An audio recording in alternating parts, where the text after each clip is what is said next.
One person who's attracted you because who you can become, who you have become, can what? Change your life forever. Just one person. And Jim Rohn was my hero. When I was at the university, one of my staff members came in and threw a couple of tapes on my desk.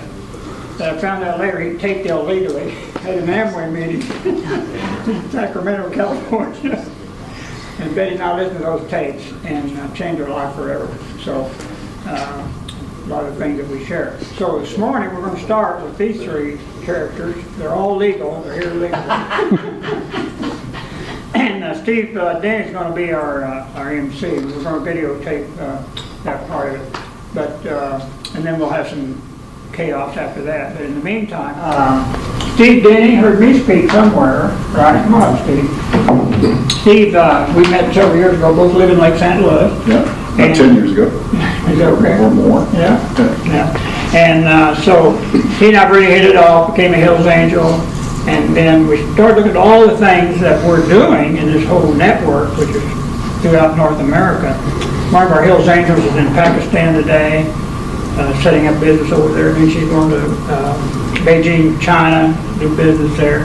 One of our Hills Angels is moving to Puerto Vallarta for a year with him and his wife, and it's just a whole collection of people. So we're trying to capture all that. Well, in the meantime, Steve became a business broker in the brokerage business, and met a character here called Doc.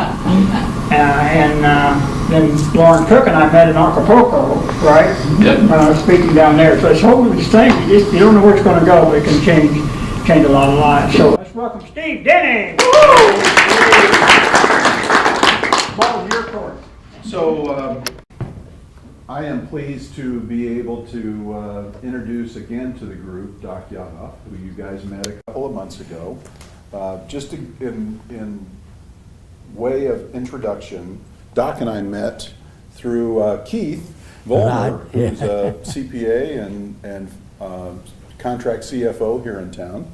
And we met in February and sat down, and Doc was interested in selling his business after learning that his succession plan of giving the business to his kids weren't really interested in doing that. So we spent some time and went through our process with Doc, which involves doing a full analysis of his business, putting together all the dynamics of his business. And as I shared with you guys last time we introduced Doc, what an amazing company. For a $3 million company, his processes were so complete, so thorough, that we ended up going under contract for his business at about a 40% premium over the asking price. Right.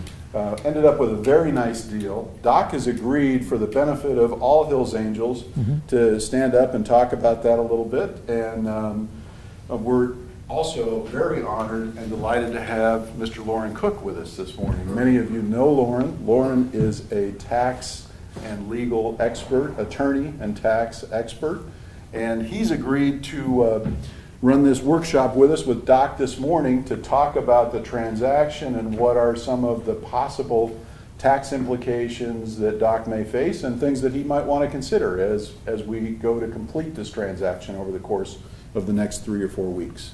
So with that, let me tell you a little bit about the transaction, and then I'll turn it over to Loren to ask some questions, and we'll go through an exercise process. Fair enough? Great. Bentley still rides much better than an elephant, right? Elephant. So Doc had been in business for 41 years. His company was organized as a C Corp. He's generating about $3 million a year in total revenues, generating approximately $600,000 a year in total profits to the ownership group. And most of the assets of the business have been fully depreciated over the course of 41 years, so they're well used. Everything's very, very functional. Right. And we had 126 various companies express interest in his business. We had 56 companies sign confidentiality agreements with us, and we had substantial discussions with those. We ended up with 18 offers. We narrowed that down to 5 offers, and as part of our process, we went through and really evaluated who's the perfect fit, and then where's the best money. So we ended up with 2 lists. From that, we went out to a best and final with all 5 of the offers. We ended up with one that was clearly heads and shoulders above the rest and happened to be near the top of our list in both areas. So we entered into that agreement. Very unusual in that it's a share sale. For a chemical company, doing a share sale is relatively unusual. So as many of you may know, there's 2 forms of transactions. This happens to be one where it's a share sale. So with that, I've provided Loren with a detail of the financial terms of the others than an asset sale, is that what you say the 2? Correct. Yeah, correct. Yeah. So with that, I provided, Doc has provided Loren with some details on the transaction as a whole, and we'll talk about what the potential implication could be for Doc. Right. Sure. So, Loren Cook, Houston, Texas, accountant, lawyer, only because my dad told me to be an accountant. And I really wanted to be an architect and an interior designer because my right brain is a lot more creative than my left brain is stable. And but I did what my dad said, worked in it for several years, bored to tears just like I knew I would be. And so I believe the excitement that you can get out of business law and tax, if you can, is one, tax constantly changes, tax policy constantly changes, and when you get to meet with entrepreneurs, their facts are always unique and different. And so the first question I ask my clients when I'm speaking with them about transactions that they want to do is, what is it that you want? What is your ultimate goal? When you sell this company, which has been your life work, and your children don't want it, which by the way, I have a company my children don't want either. What is it that you want? What do you want to get out of it? I know that every entrepreneur in the room wants to pay the minimum tax that the law requires. Right. But after that, what's left? What do I want to do? Am I charitable? Do I want to save it for my family? Do I want to give it back to my country? Do I want to give it to my aunts and uncles and grandkids? Do I want to set up an educational endowment? What do I want to do? And then the other consideration, once you figure out what you want to do, is, do I have a plan in place to reach that, right? And so I have lots of questions. Steve filled me in on a lot of things, but what is and he talked to me a little bit, not to be nosy, but because it's pertinent. He talked to me a little bit about what your other net worth is. So net worth is an important formula too, because you might sell your business, but once you sell it, what's left and how do you preserve that? For a couple ways. How do you preserve it from paying estate tax? But also, how do you preserve it from potential creditors that could be from a lawsuit? Right. I have a father who's 84. He still drives cars. He's still physically and mentally stable, but he probably doesn't have the same reaction that he used to. So when someone does save money, build wealth for their family, do you want it all destroyed in a bad auto accident, as litigious as our country is? So I am a lawyer, but I don't sue people.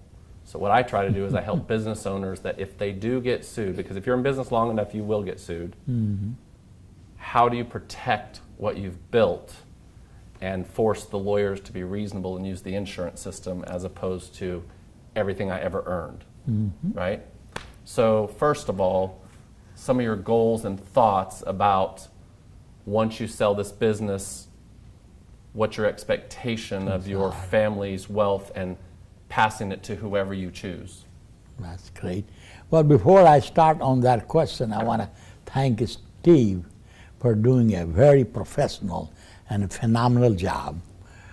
We had given him 6 months to sell my business and given him a price range that it should be within that. And with his process and professionalism, he sold, I would say, less than 5 months, or maybe 4 months, and got 40% higher than I was expecting. So I want to give him a hand up. So very good job, and I want to thank my CPA and CFO, Keith Belmore, he's here, who got together got me together with Steve and Pat. Dolan was here too. Yeah, that's in the back. Right here, Pat Dolan. So it has been a very, very good friendship. Also, we get to see Dr. Hill and want to thank him for the opportunity to share my story. But my story is that I came from India with $15 on me, and I had a bachelor's degree in chemistry. I went to University of Missouri, Columbia, and got my master's and PhD in chemistry, and got a job at a chemical company here in town. And I got laid off after 8 years. And I had built a new house, and my children were in school that they liked. So I was committed to stay in St. Louis. Everywhere I go, I was overqualified with my bachelor's and master's and doctorate degrees. Most people didn't understand why somebody will go 10 years of college. One of them told me that, Doc, you went 10 years of college. I don't know what you can learn for 10 years in college. You got to be a slow learner. So I knew I wouldn't get a job. So I said, well, I will get started with my own skill that I have. So I know chemistry. So I started a chemical company called Chemco in 1975. And so I started making good products, and I had heard that you build a better mousetrap and trap, and people will walk to your door when nobody showed up. So I was with all those nice products, and I'm going broke now. And they had told me that I was overqualified. Once I got into the business, I found I was not overqualified. I was not even qualified to be in my own business. So I had to figure it out, and that's where my education came in handy. Going to college for that many years, I think it's a mental gymnastic. Like people go to health center, you build your body. When you go to college, you build your mind.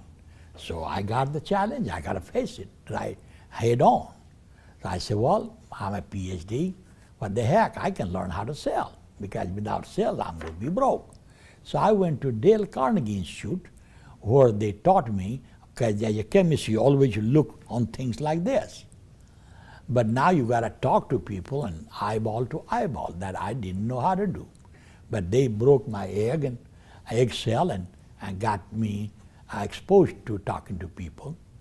And then I went on in the field and tried to sell, and then always kept a good notes on them, where I was making a sale, where I was not making a sale. If I made the sale, what kind of person, what's the demography, and how do they pay the bills and all that. So after a year, I perfected my system, wrote down a manual. That's what PhD is supposed to do, write a book. So I wrote a book on selling my chemicals, and very detailed the way I did it. So it's not something I read in the book or New York Times, but I actually did that job myself. And then start training people how to do that. And then I hired a sales manager, and I trained him how to do this, and became very successful over a period of time. So now I had a succession plan. I'm coming to answer. I say that I'm 80-year-old. When you ask me a question or ask me a time, I'll start telling you how to build a clock. So, but now I'm coming to answer your question. So they told me I have a succession plan. And so I had 2 children, one boy, and he was great in public speaking. I sent him to Dale Carnegie course and learned to be a public speaker. And then he did his bachelor in marketing and finance, and then worked for Chemco. I thought he will be my sales manager and training people how to do it, and he became a very good salesperson. Then he said, well, he wants to go to do MBA. So he went to Wharton School of Business, got his MBA, and they told him not to work for anybody but yourself. And they told him that if you want to be rich in America, you got to be able to sign on both sides of the check. If you are signing only in the back of the check, you are on the back of the bench. So you should be signing on the front, you should sign in the back. and you are on your way to get rich in this country. He said, well, Dad, I'm sorry, I can't work for you anymore. You spend all that money, and I feel kind of guilty, but I got to do things like you did on your own. So he bought a small company, less than $1 million sale, and in 15 years turned into $40 million company. And growing. And growing pretty fast. He got hundreds of people working, several warehouses all over the country. So he's like a Wharton graduate, and that's what he does well at. Then my daughter was good in chemistry. I thought, well, I will send her to chemical engineering. And she went to Rolla, got her chemical engineering, and got a scholarship to do her master's and PhD. So she did her in engineering management, bachelor and a master's and PhD. And then she got 3-4 jobs before I could hire her. So she went to Madison, Wisconsin as assistant professor, and I also sent her to Dale Carnegie. It looks like I'm selling Dale Carnegie to everybody. But no matter what you do, you are a salesman. You got to sell your even though you are an engineer or a doctor, you got to know how to sell that thing.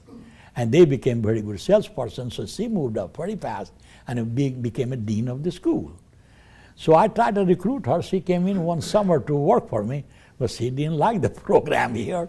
She went back teaching, and she really excelled at it. So now I got a good business. I always have been profitable. I never had to borrow money to expand from few dollar sale to $3 million. It's all self-financed. And now what I can do about it? I'm 80-year-old, and my wife is not feeling that strong health-wise. I said, well, we had a great run. So as well, we put on sale. That's where I talked to Keith. And Keith said, well, we can get people together. So he got Steve and Pat, and we had a lunch, and then we started this program, and has been a very successful and happy conclusion. Now, I came from very poor background in India, and nobody in that village had done even high school. For some reason, I was very good in school, always top of the class.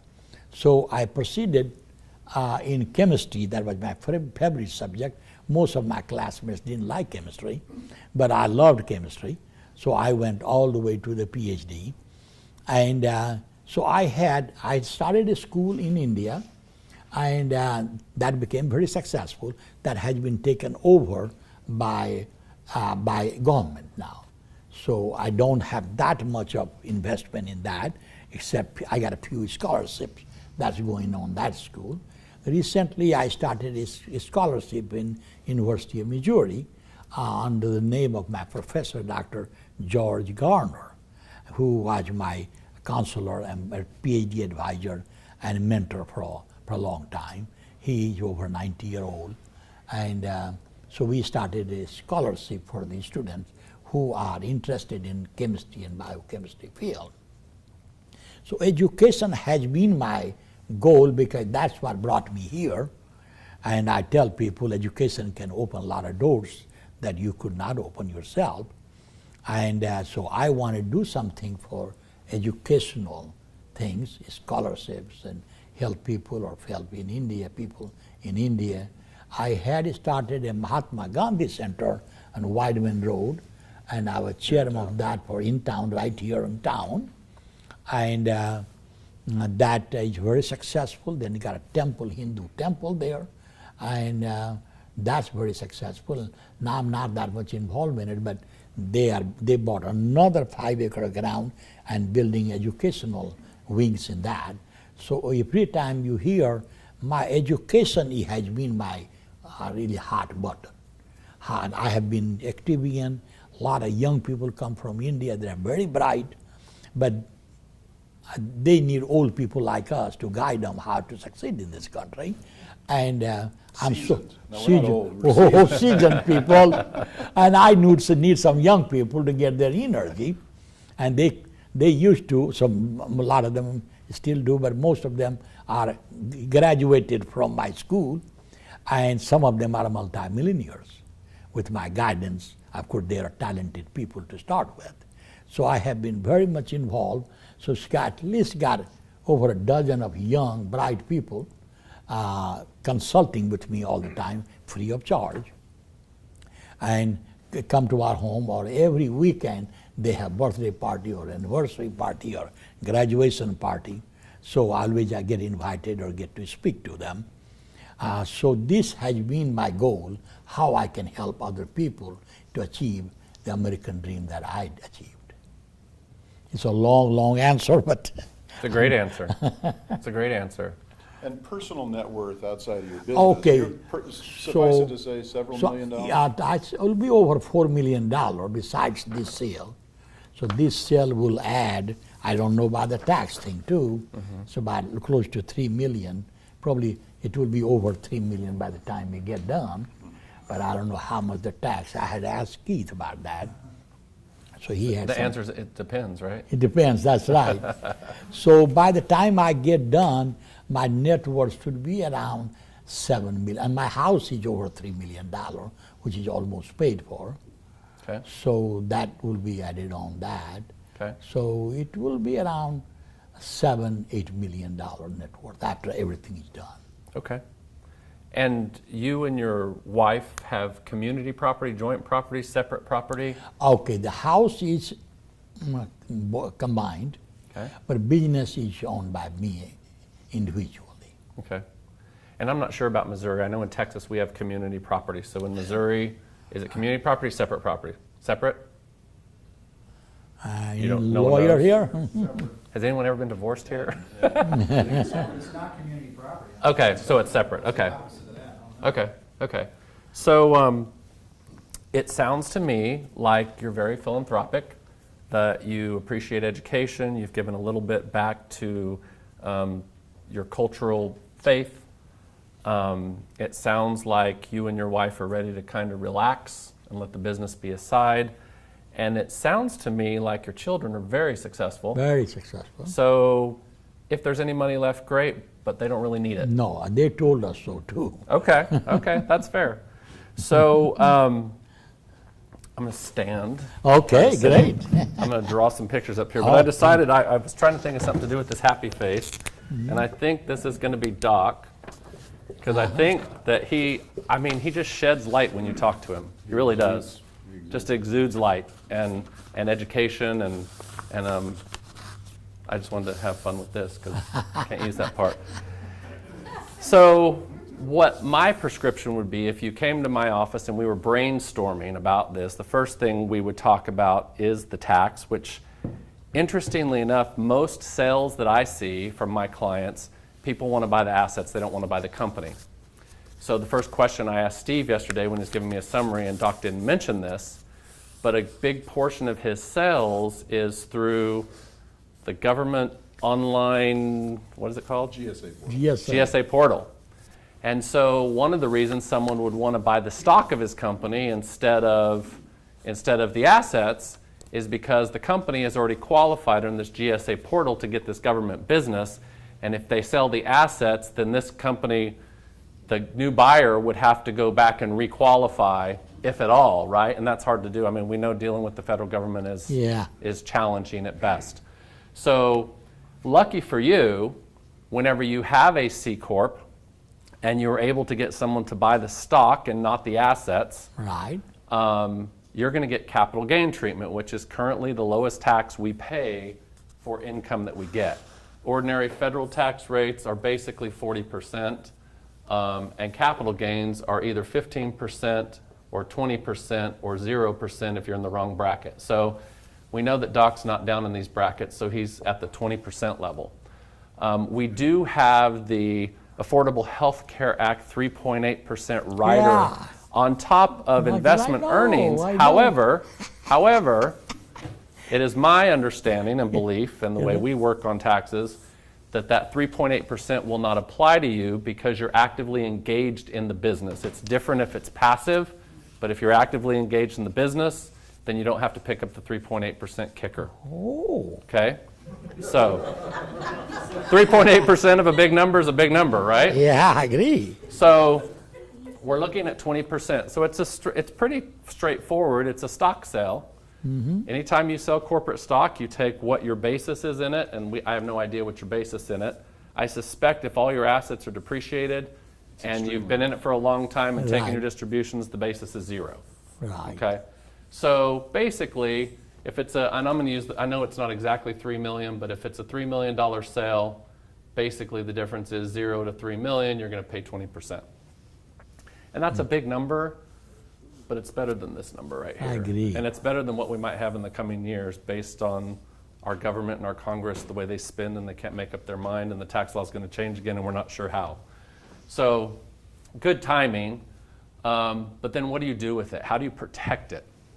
So taxes are something we live with. In fact, my email address, even though I have lcook@cooklegalgroup.com, my very first email address 20 years ago that I set up is lcook@absoluteplanning.com. If you're like, why'd you pick absolute planning? So there's two absolutes in life, death and taxes, right? And we manage both of them, or we try to manage both of them for our clients. So what I would say the next step, if there's no other structure or no other things in place, what I talk to my clients about is how do you want to hold those assets? Of course, you want to hold them in your hands, right? You want access to them, and you want control until your death to do whatever it is, to live, to give away, to help other people, whatever you want to do.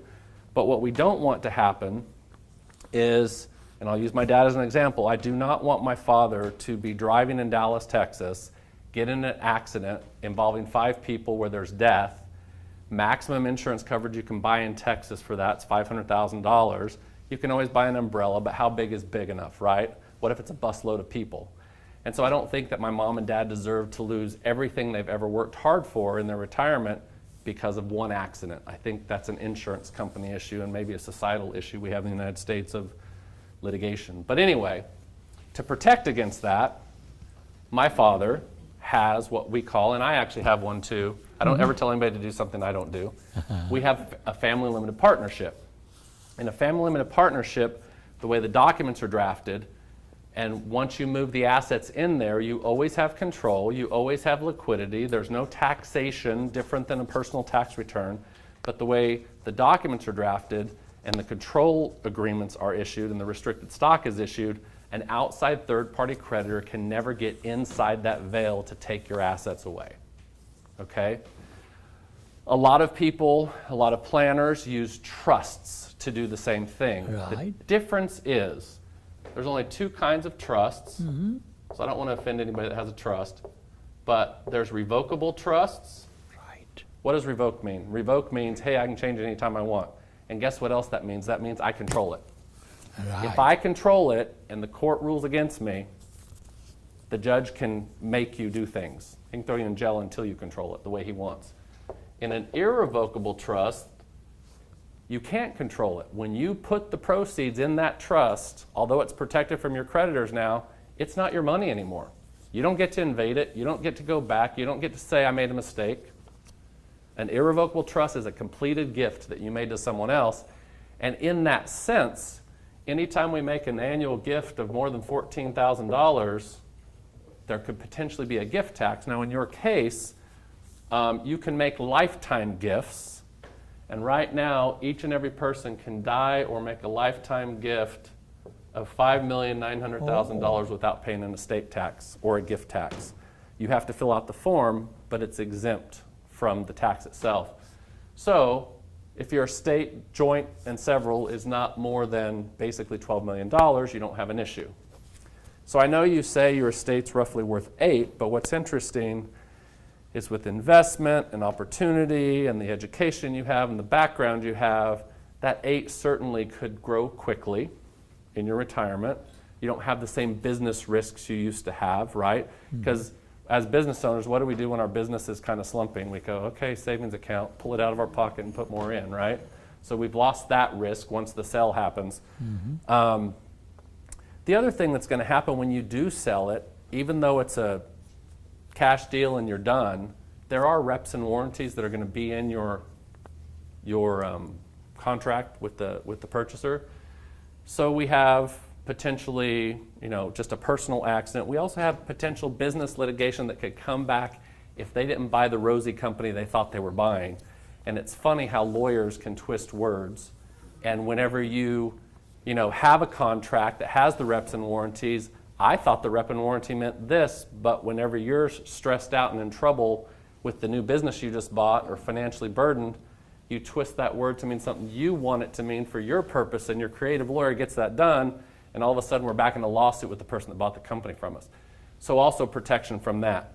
So it would be my recommendation, if you were my father, to not hold the rest of your family wealth, now that you've stopped your business, not hold it in your personal name. Personal name's just a bad way to hold it. So our recommendation would be a family limited partnership.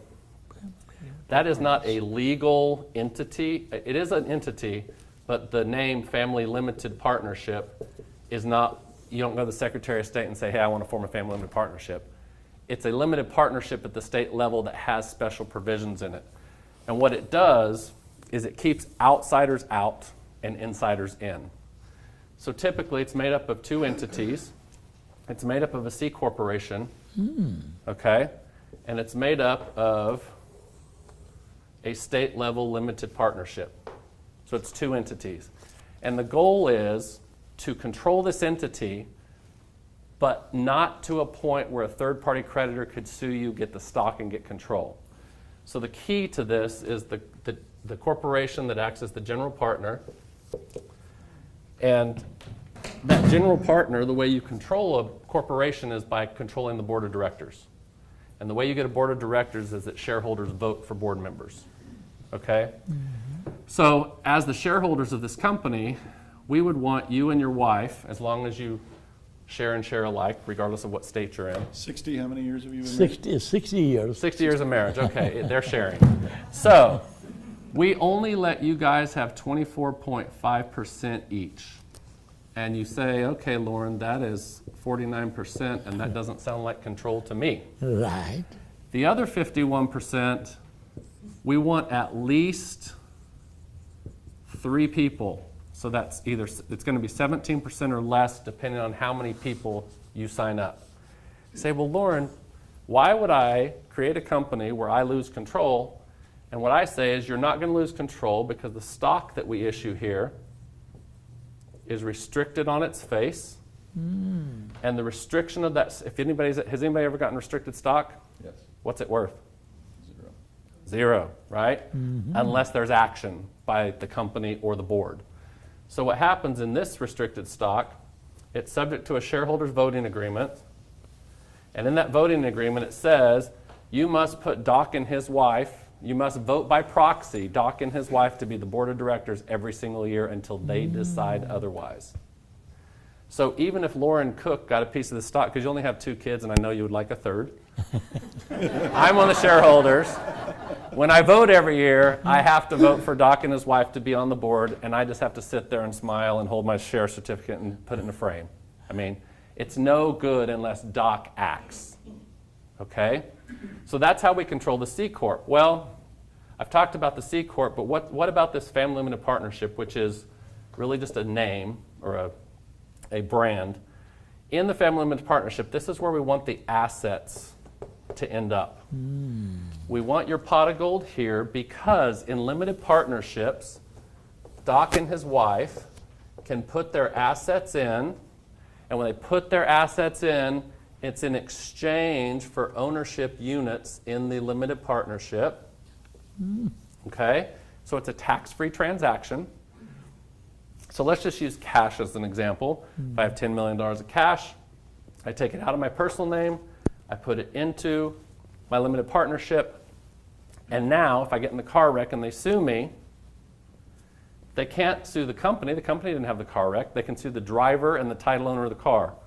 So Doc was driving the car and got in a really bad wreck, and it was beyond his insurance, and now they're after him because they know he's got money. Look at that house he lives in. So what happens is the lawyers start suing, they start digging, and they find out that the only thing that's really in Doc's name is the car and these limited partnerships. What's this limited partnership worth? Well, it's worth $10 million. Yeah, we want that. Well, when Mr. Bad Plaintiff comes with his lawyer and they say, okay, we're going to sue you unless you give us whatever, and Doc says, well, you might want to let your lawyer read these agreements because all I have is limited partnership units. Okay, well, I want your limited partnership units. So let's say the plaintiff comes up here and says, I want your limited partnership units. Well, in limited partnership law, limited partners, these people that own this box, in fact, they own all of it except 2% for the general partner. They have no control, no vote, no authority, no personal liability, and no right to distributions. Because in limited partnership law, distributions can be specially allocated. And the reason we call it a family limited partnership is the other people that we add as limited partners, since they don't have any vote or control, but we might want to give them something sometime in the future, we have successful kid number 1 and successful kid number 2, and potentially their grandchildren. I don't know if you have grandchildren yet, Yeah. but potentially them. These other people can be limited partners, no control, but now they're distribution channels when you can't distribute to yourself. So if you do get a personal judgment against you, you aren't going to want to make a limited partnership distribution to your personal bank account, because then they can get a writ of execution and take it. But you can still channel to your wife, to your grandkids, and to your kids. And hopefully, because you've taken care of them, educated them, they'll use your assets, not theirs, your assets as they pull them out or distribute them for benefit to you. Okay? The other thing that I heard you say was you're interested in being charitable. One of the things that happens with charitable contributions is, yes, we get to deduct them, but they go on your Schedule A of your tax return. I don't know how many of you know this, but if you make more than $300,000 a year on your adjusted gross income, bottom front page, your personal return, they phase out your charitable deductions on your Schedule A. So what I've done, because I got tired of being phased out, and I'm trying to be efficient with the family's wealth, is I added a private foundation as a limited partner on my limited partnership. So now when Paula and I want to give money to charity every year, or to education, which we also sponsor scholarships and students, we give the money from the limited partnership to the private foundation. We do not give it as a charitable contribution. We give it as a K-1 income distribution. Charities do have to pick up income from their investments. However, when those investments are from active investments, as long as we give that money that hits the foundation away to our various charities, the tax return ends up at 0. So we're able to push income that otherwise these investments and assets are making, push it to the private foundation. The private foundation, which has a board, pushes it to the charities that are qualified 501c3s, and their tax return ends up at 0. So not only is that tax efficient, it's no longer on our Schedule A. It's not that we don't look charitable, because the foundation, which probably has a family name on it, is still giving to educational resources, to community resources, wherever it is that you want to be benevolent. So we've found that to be a successful tool for us too. And the last big asset that you have and you worked for, and you said it was almost paid off, is your house. In Texas and in Florida, plaintiffs can't take your house, no matter what. If I had a $10 million house and I got a $10 million judgment against me, they cannot force the sale of my house. They cannot get a judgment from my house. We have absolute homestead protection. Florida and Texas are the only two states I know. Every state has a homestead law, but it's generally really low. It's somewhere 250 or below. So if you have a house above that, I would also recommend ultimately that you create an LLC that's wholly owned by the limited partnership, and that you take your personal residence and move it out of your name into that LLC. That way, if an accident happens or a lawsuit happens, you can't be forced to sell or liquidate equity that's in your private residence. And at the same time, any other savings that you have other than the proceeds of the sale, let's say a stock account at Merrill Lynch or whatever stock brokerage account you may have, all of those companies understand family partnerships, and they will allow you to transfer that portfolio account in there. It does not mean that you have to liquidate all your positions, right, and recognize capital gain or loss or whatever. They take the whole account because they know it's a tax-free transaction, and as long as you fill out the paperwork right, they take your entire portfolio and they move it and retitle it for you, no taxable transaction.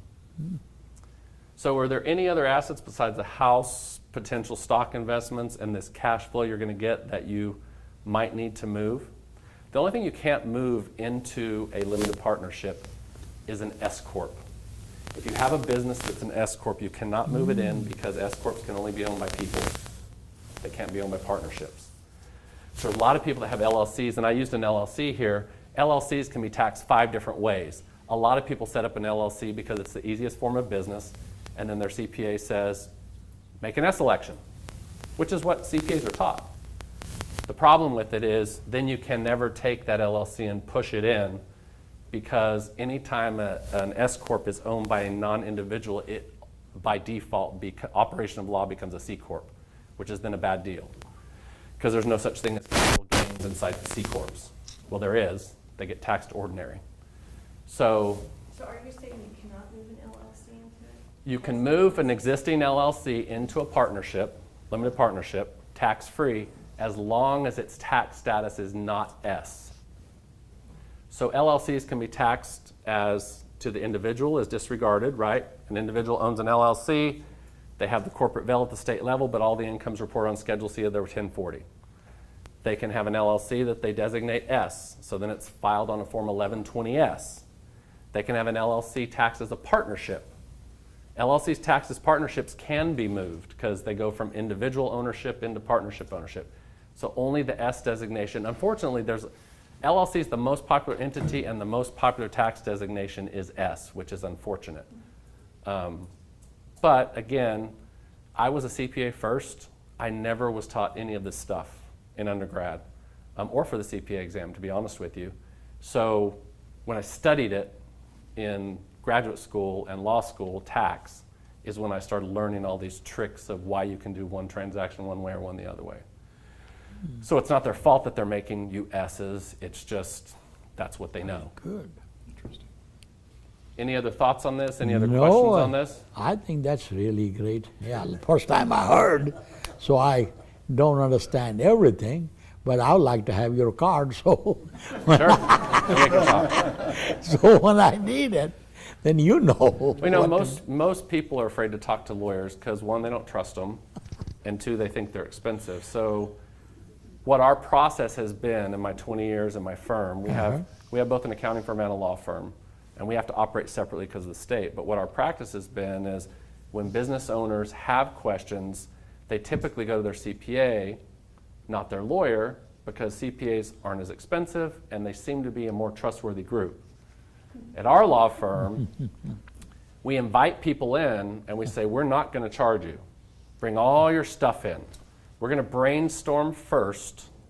We're going to put together a written proposal of ideas. We're going to give that to you. If you have more questions, ask them. Don't pay me a dime until you're ready to act and you understand everything we're presenting. And I think that one of the reasons our firm has been successful the last 20 years is that approach. Instead of, well, bring your $1,000 check with you because it's going to take at least a couple hours, right? Anyway, I appreciate you and your thoughts, and your business sale is exciting, I think, and congratulations on the family and the success. So, More questions, Steve? Yeah, real quick. So there's a a bucket of cash, right? Mm-hmm. Then he also has to distribute some assets out of the business to he and his wife personally ahead of time. Yep. And then there will be a consulting agreement on the back end. Are there any other? You talked about the. Oh, I thought they overall didn't have him structure. tagged in the consulting agreement. Well, that's in addition to the sale. Okay, Yeah. I didn't know that. So a couple things. Whenever you have a C Corp over here that has and they're buying the stock, Right. typically when they buy the stock, they don't get the cash off your balance sheet, they don't get your accounts receivable, and they don't get your assets that are on the balance sheet, right? Right. Anytime you've built up, and what I call this is either working capital or retained earnings is really what it is. Right. Anytime you pull retained earnings or working capital out of a C Corp, what you're really doing is you're pulling out, Dividends. Dividend. yeah. Yeah, that would be right. So the dividend is going to fall into this category rule also under current law. I don't know if any of you remember this, but before 9/11 and before the Bush team and Congress changed the rules, our dividend rates were not lower than our ordinary income tax rate. Dividends came through on Schedule B, and they were treated just like ordinary income is at 40%. I honestly think from reading all the tax policy and blogs I read, because the Treasury's so broke, they're probably going, this is one of the things they're going to attack because they think this is only for rich people. So, and the fact is that, I'm not going to call them liars, because I don't want to be part of fake news. 0 is 10 and 15% brackets. 15% is everything except the 39.6. So if you're in between here, you're 15%, and when you're in the 39.6 or 40% bracket, you pay 20%. So they think that, you know, when you're above the 15% bracket, you must be rich and you can afford it, so you should pay ordinary tax rates. So now is a good time, if you have a bunch of retained earnings built up in your C Corp, if anybody else has a C Corp, start pulling that out before they change the tax policy, because yes, it's going to cost you 20%, but 20 is better than 40. That's And the great. consulting agreement? So the consulting agreement, what I would do with the consulting agreement, and is it going to be paid from the same company, or are you consulting The to other same people? company. Okay, so an LLC is a good company to do that with. You could plop that LLC right here. Do not contract in the name of the LP ever. When you do an FLP, don't ever contract in the name of this outer box, because it is the integrity of the shield that can never get sued because it's not doing business with third parties and it's not driving cars. Companies can't create torts, people do, right? And equipment That's does. right. So your consulting agreement can be in this LLC. For everybody's benefit, and I didn't mention this today, and we talked about a lot of this stuff yesterday in another smaller meeting we're in, so I want to make sure I don't skip anything that you think is interesting, but when an LLC is wholly owned by another entity or person, its tax return is disregarded for federal income tax. So what that means is, even though I've drawn 2 LLCs within this FLP, this doesn't mean he's going to have 1, 2, 3, 4 tax returns. He's actually only going to have 2. He's going to have a corporate return on 1120, which is going to have 0 income. This is just a figurehead corporate veil. On the LP level, he's going to have a partnership return 1065. These 2 would be disregarded for federal income tax, separate QuickBooks, separate bank account, but not a tax return. And the net result of those will land on the partnership return, which is a 1065. Which shields it from self-employment tax. That's correct, but in his case, investments don't require self-employment tax. This would require self-employment tax if it was just an LLC that he wholly owned. Right. He'd have to pay self-employment tax on it. So for any of you who are operating in an LLC that flows through profits directly to you, LLC flow-through is 100% subject to self-employment tax. That's great. If your LLC was encased inside of a limited partnership, limited distributions of profit to limited partners are not subject to Social Security or Medicare tax. So just a thought. It's a 15.3% tax when you own your own business. Right. So Doc, this was for your benefit. Any questions that you have? This is- I No, know it it's looks like relatively complicated. it's a little overwhelming for me, but you understand. Yes. Is it too late for Doc to do this since the deal's already done? Well, it's not too late for him to do this. This is just go forward planning from an asset protection standpoint. There's also some estate planning in here, but he doesn't really need right now because he's got 2 times this and he doesn't think he's there. From an estate plan, it's an asset protection tool for sure. Estate planning wise, if his assets ever grow beyond the estate tax cap, there are laws in the IRS that allow, when you have a controlled entity like this with shareholder proxy and restricted stock and you restrict the transferability, the IRS offers discounts on valuation for estate tax purposes only. So it might also have that benefit. But he doesn't, it's interesting, he has a C Corp, which I would never recommend anybody do business in a C Corp from day one. Right. But the way it's worked out, because of the government contracts and the fact that they're going to buy the stock, Right. then he gets, the only unfortunate thing is the working capital that he built up in this company through his hard work, he's now going to have to pay dividends to take out. And he had to pay corporate tax to keep it in there, right? Because you don't build up retained earnings without recognizing income, Right. right? So he paid some corporate tax and now he's going to pull it out and pay 20%. So it's the whole double taxation thing why you don't start there, but at the end it's worked out well. But in Right. fairness to Doc, in 1975, Mm. C Corp was it. That was. Well, it wasn't it. Well, it was, That's what everybody did. Yeah, yeah, So, it was normal. right, it was normal. Normal. I'm not normal, can you tell? I don't wear coats and ties. so Lauren, Yes. so what happens if you move your LLC in there and then you want to sell your company? You sell the LLC. Well, if they buy the LLC, like if there's a government contract and they want your LLC, you basically sell it, and the LP ends up with the cash, and the LLC ends up in their name. If they buy the assets, the cash goes into the LLC, then it's just an LLC with cash, and the assets leave. Capital gain treatment. Same on either. The partnership owns the LLC. Is that how it works? This limited partnership wholly owns these LLCs, and it ends up with the cash. But remember, you put it in, so just like when you put your asset in, your business in, let's say the value of your business is $2 million. When you put it in, that's your basis. Just like if you go buy $2 million of IBM stock, that's your basis. If you sell it at $4 million, your capital gains the difference. We talked about Doc's basis. He's been in this business so long. When you have a privately held business and you've been in it that long, typically your basis is really close to zero. You're right, it is. Yeah, especially if you start it yourself. But, you know, when you contribute it in, you contribute in the basis and you can pull out the basis. The difference is capital gains. So you don't distribute to yourself because then your money's vulnerable again, so you just spend out of that? Yes, so when you need money, when Paula and I need money, this is exactly what I do. So law firms and accounting firms cannot be owned by a family limited partnership because it can only be owned by licensed people. So I have law firm, accounting firm. When it makes its revenue, I pull out my proportionate share according to the formula we have at the business. What Paula doesn't spend, we put into the family limited partnership. And every single one of our investments and every single one of our real estate ownership pieces in our family as we've grown and aged is held by our family limited partnership. And if we want to make a major purchase, vacation home, boat, whatever, we would take a distribution from here. We've probably got the basis built up because we're the ones who put the assets in. Normally the distribution out is tax-free.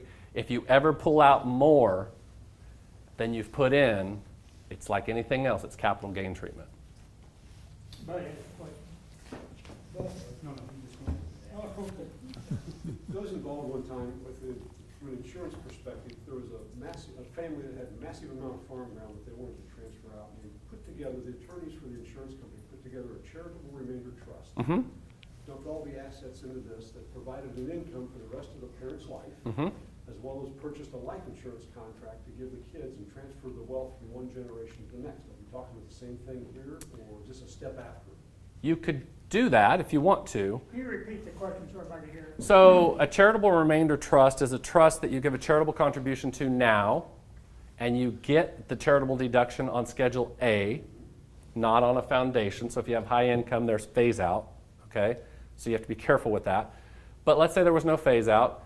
You take the appreciated asset, you give it to a charitable remainder trust. For your life, any income that appreciated asset generates spills out to the grantor who gave the property, but it's an irrevocable thing, and so it was permanent. It was a gift, and in the year that you give the gift, that's a deductible charitable gift, and when you pass, your heirs do not get the asset you moved in there. However, you can always buy life insurance, and you can buy life insurance so that the heirs don't lose the value that they would have otherwise inherited. What's really sticky about that is most people that use CRTs put a highly appreciated asset in that trust and then go buy the life insurance to replace it. And by the time you get the charitable deduction phase out, because it can be phased out up to 80% depending on what your income is, right, in the year that you do it. By the time you get the phase out and pay for the life insurance, the charitable deduction wasn't really worth anything. So if you're doing a charitable gift of land or a farm or stock, and it's because I just want to be charitable, I don't care if I get a deduction or not, okay? Then CRTs are great. It protects that asset, it gives it to a charity, and you do get the income stream for your life. One of my clients, who we kind of set this up for, he came in to me and he said, with his financial planner, And he says, I'm going to let the financial planner lead the meeting. I said, okay. And I was outside any of this outside planning they had done beyond us. And this guy's worth $280 million. He's already set up trust and used his whole lifetime exemption for his kids. So his kids are set forever. And he's a good old boy from Louisiana who just invents cool stuff that goes downhole in an oil tube. Who knew? But anyway, he's worth $280 million, totally down to earth guy. And so his financial planner starts talking, kind of stammering, and he couldn't get it out of his mouth. I don't know if he was intimidated in front of me or embarrassed about the idea or thought I would poo-poo it. And so Billy just says, we canceled all my life insurance. I said, wow, you canceled all your life insurance. I said, okay. He says, well, you know, I don't need income. My kids don't need income. And I said, that's right, it's income replacement, or it's to pay estate tax. He said, well, I'm not going to pay any estate tax. And I said, oh, you aren't? I said, how are you going to accomplish that? We've already used up your lifetime exemptions with gifts. What are you going to do? He said, at my death, if there's any money left, I said, there will be. It's $280 million and growing. He said, 100% of it all is going from the limited partnership to the private foundation as a gift. On an estate tax return, a gift, a charitable gift, is unlimited. There's no phase out. And so his idea is the $280 million that's going to be left over plus is going to go into the family foundation. And of course, his kids already have more income than they can ever spend in their trusts. But they're also going to be running this foundation, kind of like Chelsea ran the Clinton Foundation. So I know that family's charitable, but there's all kinds of administrative things that can happen in a foundation that are legal versus questionable. So CRTs are an opportunity. I think they're overly complex. I think insurance guys like them, and I'm not criticizing insurance guys. They like them because they get a life sale. But if you're wealthy and you make a contribution to a charitable a CRT, sometimes the phase out of the charitable deduction and the cost of life insurance at my age, whenever I'm trying to buy a big life policy, outspends the benefit of the charitable deduction. That's my thought. So not to be negative on them. They work for lots of people, but for most of my clients, they don't work. Okay. John? I just wondered, moving from a trust to the family limited plan. Okay. I mean, is that fairly easy? Is that? It's very, so first of all, when you say moving from a trust, you're in a revocable living trust, right? So let me talk about that because I don't want to poo-poo revocable living trusts. Revocable living trust's sole purpose is avoiding probate. It's a sole purpose. It is not an asset protection plan.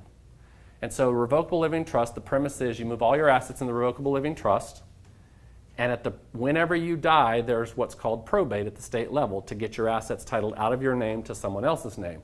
In a revocable living trust, if the assets have all been retitled, which I find problem with that because clients don't keep up with all the things they're buying and they don't always move them. If everything's done correctly and they're in there, you die, you don't have to file for probate. Your probate's zero because your revocable living trust still holds the title of all the assets, and the revocable living trust has a will in it, will language in it, and it makes half go to your spouse and money go to whoever else, or maybe 100% to your spouse, whoever it is. So it avoids probate. What is the value of avoiding probate? In Texas, it's very worthless. In Texas, it only costs $1,500 to go file the death certificate and get letters testamentary so that your executor can go transfer the assets. However, in California, which I have lots of California clients, the cost of probate is 5% of your estate. That is BS. If you have $20,000 of cash, the cost is 5%. Are you kidding me to move that cash?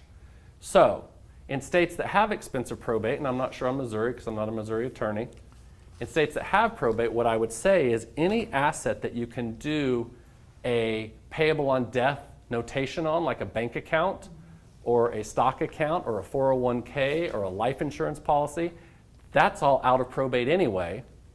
So you would only be facing the probate burden of the state on what you have that's not assignable at death directly. Do you understand what I'm saying? So I don't know the Missouri law on that. I do know the California law on it, and I have some California clients. So I have some California clients that have family limited partnerships, and then what they did, which I think is pretty creative, is they took their interest in the family limited partnership and had their interest, instead of them as an individual, they had the revocable living trust own their interest to avoid the California probate cost. So they can both be used together. They're not all bad. If I'm in a state that does not have high probate cost, I don't understand why people have revocable living trusts, but that's just me. I understand why Californians have it. So in Missouri, what I would challenge you to look at is what is the cost of probate, or I can look at it for you and send you an email. What is the cost of probate in Missouri? If it's low, you can set up an FLP, very easy to move the assets, because in a revocable living trust, it's you. It's kind of like a DBA of you. Instead of having a DBA at the county of Amy's Ice Cream because I don't want to go form an entity when I open my business, a revocable living trust is a DBA of a person that avoids probate in the state. Make sense? Hypothetically, how would your scenario change if Doc's net worth was above the 11.8 exemption? It's a good question, and I think it will be, honestly. Two things that are happening. In politics, we're discussing this. On the left, we're discussing dropping this to 3. So things could change overnight, right? On the right, we're talking about eliminating it. So things could really change overnight, but how long will that last, right? Because as the country gets in deeper financial drama, taxes always seem to go up. But let's say we're where we are, and today we come in and plan for where we are, because that's the best we can do, right? We can't predict the future. What I would say to Doc is if these asset totals, or any of you in the room, if your asset totals are above this amount, what you need to do once you get all the assets moved is you need to get a valuation done. There are valuation experts out there that I work with and my clients work with, that their job is to come in and take an analysis of every asset in there and come up with a valuation. The valuation starts at fair market value, which is what all of us would think is normal. But because of the restrictions on the stock that the IRS allows, they allow discounting. And for assets that are not freely transferable in and out of a company, there's a discounting formula that all of these valuation experts know. So I have clients that have had big major sales in the oil industry right before it all crashed, which was great timing. They sold their business, 3 partners, for $380. So if you divide that 3 ways, what's that, about 90 million a piece, around that somewhere? 90 and a third? Okay, bad math, whatever. So it's a lot of money, and it's beyond the. So we went and we moved all their assets in their limited partnership. We got valuation discounts. The discounts came back at 48% of value. Now, granted, we didn't get below the level, but 48% of value got eliminated from potential estate. And once you get that valuation done, it's frozen till your death, to the extent that the combination of assets doesn't change. So you can't sit there and buy and sell and trade and expect that same value to be there. But let's say it's commercial real estate, and that's all you ever have, and all you're looking for is mailbox money on the rent, okay? You never sell any of the buildings. That valuation discount is frozen until your death, so that when your heirs, the other limited partners, take over the family limited partnership, your death tax is going to be based on that valuation that was done when you got the valuation done, because you didn't change the combination of the assets. To the extent you do change the combination of the assets, which is more realistic for entrepreneurs, then a new valuation is required, not on all the assets, unless you want it and it's strategic, but just on the new different assets. Sometimes you may want it because you may have got a valuation when the real estate market was skyrocketing. And even though you got a discount, now the real estate market's down here and you're still going to get a discount, so maybe that piece of real estate's worth getting a new valuation on for purposes of estate tax. So those discounts are higher the more concentrated you are in non-liquid assets. So cash is the least discounted, and by the way, cash is discounted. Publicly traded stocks, a little bit more discounting.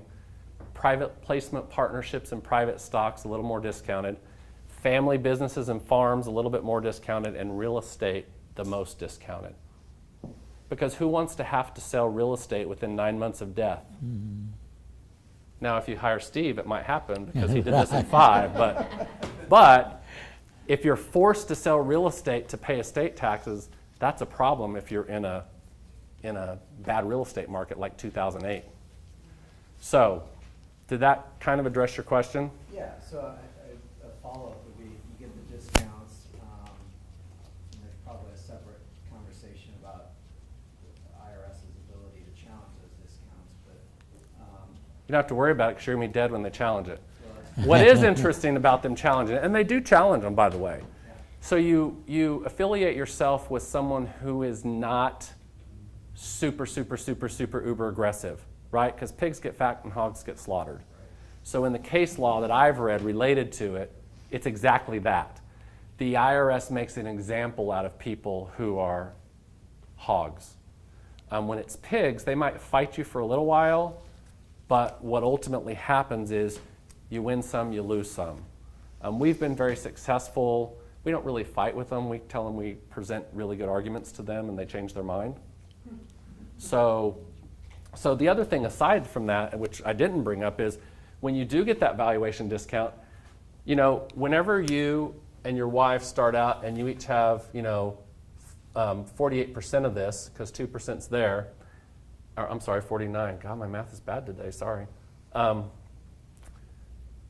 Your kids, when you give them an interest in this, don't necessarily have a basis in it, because you just gave it to them. Their basis is 0, okay? So you can be an owner of a limited partnership with 0 basis.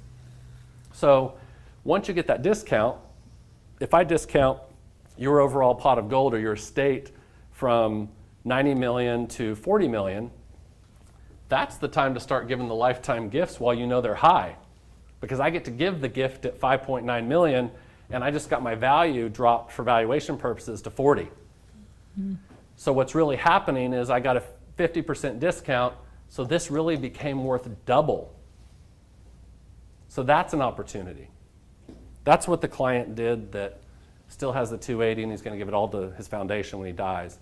He got his discount, because he used to be up in the 3 stratosphere, got his discount, then gave it away to his kids at the 5.9, he and his wife. So that it basically funded a trust with 20 million for them. So his discount was the difference between 5 million and 20 million, which is the value we actually pushed to them on the basis line of their tax return. And if you've still got a little bit of estate tax to get rid of, obviously it's great for the life insurance salesman, but are you doing ILETs at that point? Or do you have? We do. In fact, I personally have an ILET for my life insurance. Because it never hurts to plan. The only time life insurance is painful is whenever you never buy it until you're super old. And when you buy it when you're super old, even if you're healthy, like Tom Hill, who runs marathons still, they're going to still charge him a lot because that's what the charts say to do. It's not based on the fact that Tom is taking care of his body and exercises and eats healthy and all that good stuff. They don't base it on that. They base it on, you're old. This is what the chart says. It's expensive, right? And when you're trying to protect for estate taxes, it's a lot of money. It's a big policy. So I bought life insurance when I was young and super healthy and I didn't have kids yet or high blood pressure, any of that stuff. So it stayed relatively reasonable, and I put it in an ILET because I don't want it to become part of my estate. So in case any of you don't know, when you have life insurance, even though you're dead and someone else got the money, that's considered part of your estate. However, if you house it or title it into an irrevocable life insurance trust for the benefit of your children, that money stays outside your estate but can be used to pay your estate taxes of your estate if the trust is written correctly.